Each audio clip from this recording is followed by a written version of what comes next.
Oke, di masyarakat, vitamin A ini berhubungan dengan masalah apabila kekurangan. Oleh karena itu, kita perlu mencukupi kebutuhan vitamin A. Tetapi apakah semua orang harus mendapatkan suplemen vitamin A?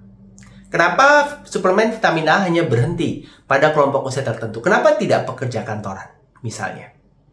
Jadi, ada beberapa kelompok umur atau golongan orang yang memiliki resiko tinggi untuk mengalami defisiensi.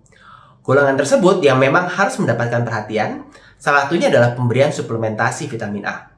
Ada beberapa golongan yang perlu lebih banyak atau diperhatikan asupan vitamin A-nya karena secara alamiah atau secara patofisiologis terjadi masalah pada metabolisme vitamin A. Pada bagian ini kita akan membahas 4 golongan orang yang beresiko tinggi mengalami kekurangan vitamin A.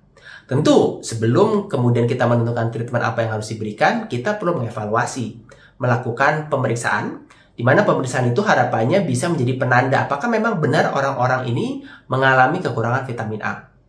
Kalau kita orang biasa, misalnya seperti saya, orang dewasa, laki-laki, yang asupan makannya cukup dan seimbang, sebenarnya kita tidak perlu terlalu khawatir. Kenapa? Karena saya bisa mendapatkan makanan yang mengandung vitamin A dengan cara mengkonsumsi beragam jenis makanan. Oleh karena itu, penting sekali untuk mengingatkan orang bahwa mengkonsumsi beragam jenis makanan ini menjadi penting, menjadi bagian dari gaya hidup yang penting.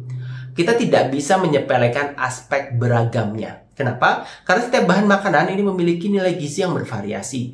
Ada yang banyak vitamin C-nya, ada yang banyak vitamin A-nya, ada yang banyak vitamin D-nya.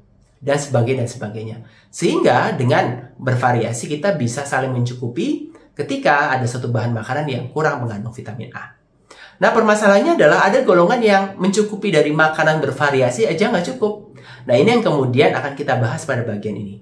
Kelompok orang yang beresiko tinggi untuk mengalami defisiensi atau kekurangan dari vitamin A.